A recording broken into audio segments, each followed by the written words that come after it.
Hey everyone. Hi. So I just wrapped up a call in the School of Purpose, all about the inner child and unworthiness. And I feel like it was so potent because there is just so much that goes on within us. Hey, Julza. Hi. So nice to see you. Hey. Yeah, so we just talked all about inner child and the connection to worthiness, and it was so deep and powerful and interesting. We did this exercise that I call the wound breakthrough pattern, and to really start looking at all of the triggering things that are still bothering you and connecting to what they meant, what you made them mean to you as a child, and then how they manifest out as core wounds in our life as adults. Hi, nice to see you too. So nice to see you. Love that. I hope you're doing well. I give you sending hugs and love and kisses and just so much compassion for you, because I don't know too much about what I saw, but I feel like you need love and compassion. Yeah, so I just as I left that, I was just thinking about how we hang on to so many things and the way we express ourselves and respond and react in relationships with people. So much of that is manifesting through things, inner child wounds that haven't been healed. Oh, your grandma passed away. I'm so sorry to hear that. Poor thing. Oh, I love grandmas. Grandmas mean so much to me. My grandma's going to be 95 on April 4th, so lucky to have her here still in her right mind. But my grandpas are both gone already, long time ago when I was little. So yeah, interesting that would, with the whole topic that I'm talking about, because I just feel that we have so many woundings from when we're young, and we don't realize that what we're saying and doing and being and behaving as adults, how this is moving through us, and that a lot of it we've accepted as normal, and it's not normal. It's been painful things that have happened, and we just take them on like default states. And so we went back and we really looked at all of this stuff in detail and connected some dots together, created some patterns, and it was really powerful. And you could do that too. You could look at all of your situations that are still triggering to you in life and challenging to you, and go back and ask yourself what those situations mean to you at that time and now. What do you make out of those situations mean to you right now? And then ask yourself where they fit into your core wound list. So I have this list called the 10 core wound list that I'm talking about. And it's got unworthiness and humiliation and grief and shame and so many others. There's 10. And I break down all the parts of each of those feelings into possible feelings from that stem from that. And we talk about that. And it's just so interesting how the way that we are as adults, and the conditioning and the thoughts and everything, and the beliefs that we've taken on as from our childhood, comes out in the way we talk to people now, the way we deal with situations, the way that we handle ourselves. It's very interesting. And sometimes, like I said, it's by default until you're willing to take a look at that. And sometimes you got to go deeper. Like, I don't teach like surface level stuff. I like to take it another level, because you can find surface level talk everywhere and help everywhere. But when we willing to go a level deeper and really pick away at this stuff and peel the onion apart and dive into the realm of childhood trauma and pain, that's without just surfacing over it. It's deep and therapeutic, and so it also desensitizes us to a lot of the stuff that we've been through slowly over time, because nothing completely disappears. Let's be realistic. A lot of stuff goes in the background, in the foreground of our mind, and doesn't trigger us anymore until maybe a conversation is brought up about that thing.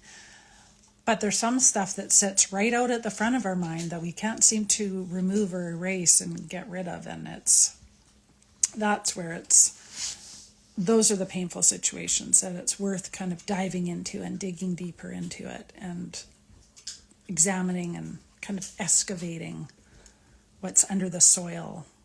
Like if you took a big machine and dug into the side of a big mountain and started scooping away the dirt, you would be able to kind of slowly sprinkle it out of the bucket and look at each thing as it's falling down, instead of just dumping a big pile somewhere quick and then dumping another pile on top of that and dumping another pile on top of that, because that's trauma, layering and layering and layering and layering.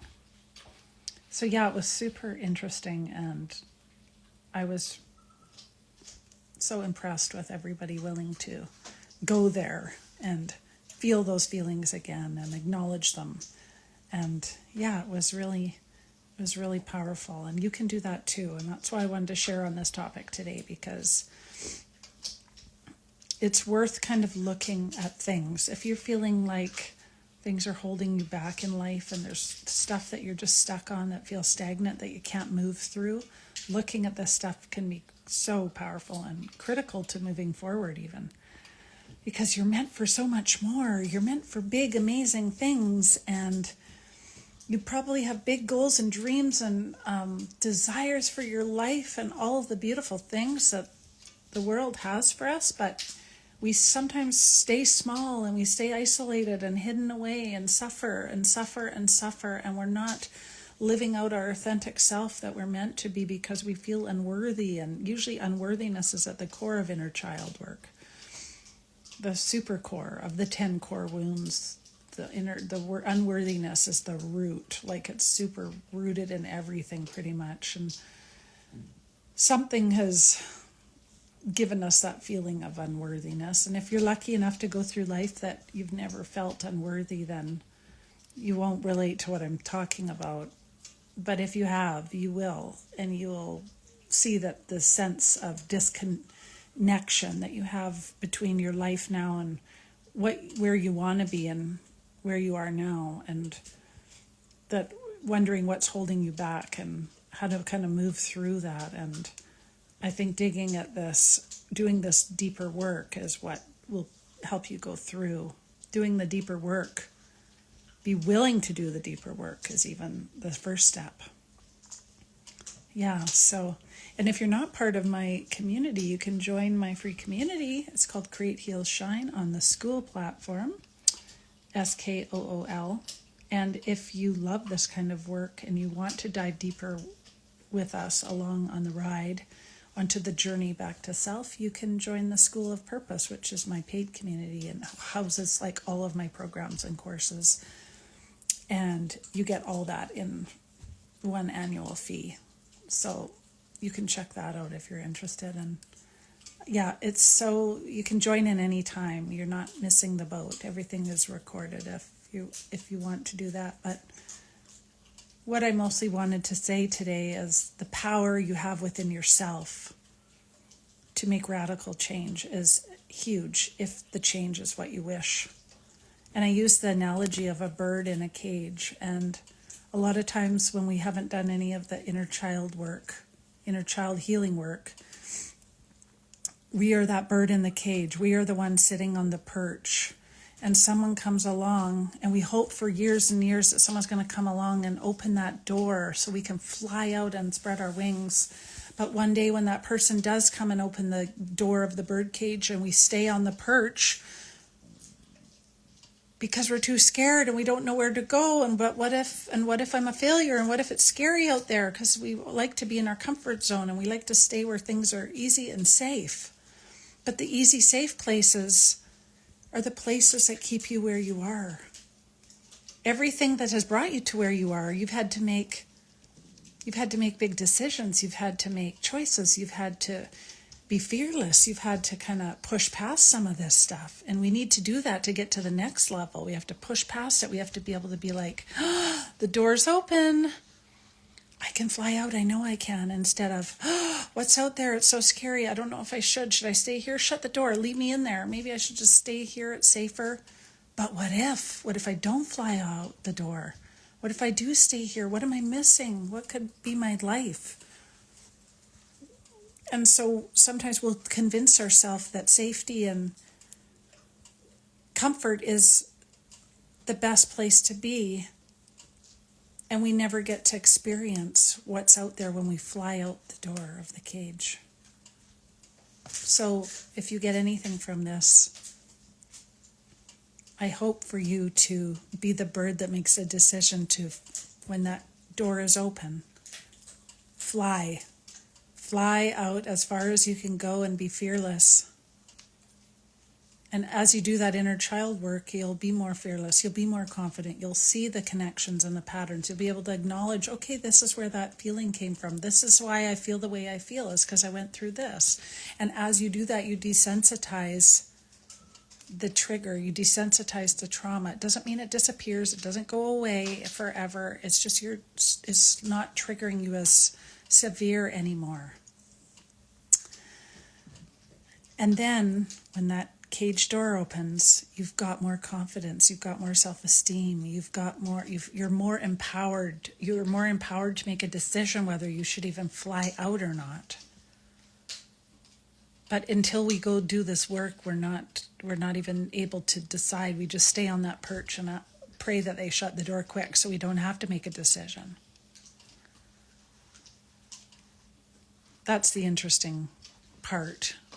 And that's what holds a lot of us back from having and being and doing all the things that we dream of, is that fear of failure, the fear of what if. But what if? It's amazing. What if we discover so much about ourselves that we're just blown away? And what if we just rise in success? And what if we do the thing we do and we love it and we're like, oh my gosh, what if I had never tried this before? I'd never know that. What if I wanted to jump out of a plane and that's the thing I really wanted to do, but now I do it every day because it's so fun and exciting. And what if it's a business I wanted to build that I never tried because I was so scared of how I would look? As what if it didn't do good, and what if I failed?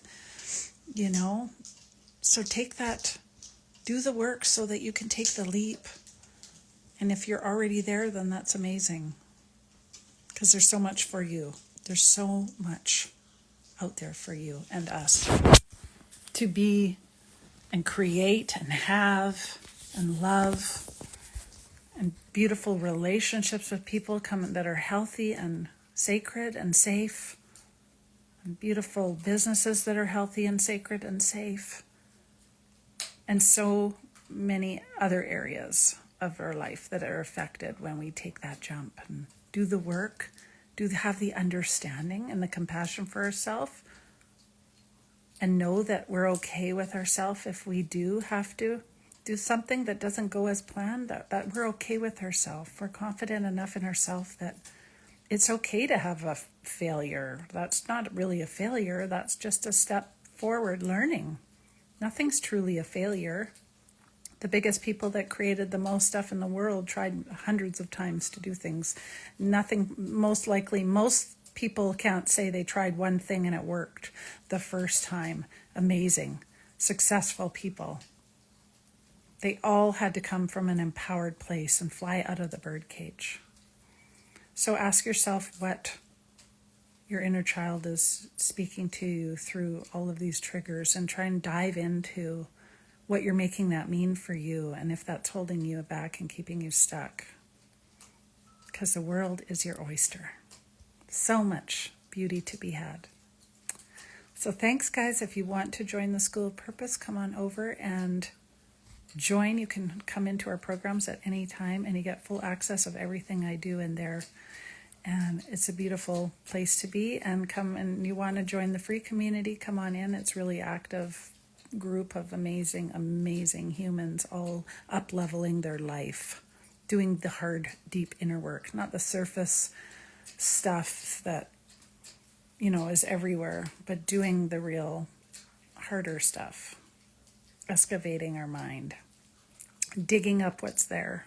It's like going to the garbage dump and pushing all the garbage to the side and finding that fresh piece of dirt that hasn't been contaminated. Open the door. The cage is open. It's time to fly out. Bye, everybody. Thanks for being here. I'll talk to you soon, and I hope to see you in the community. The link's in my bio for everything if you want to join. Bye.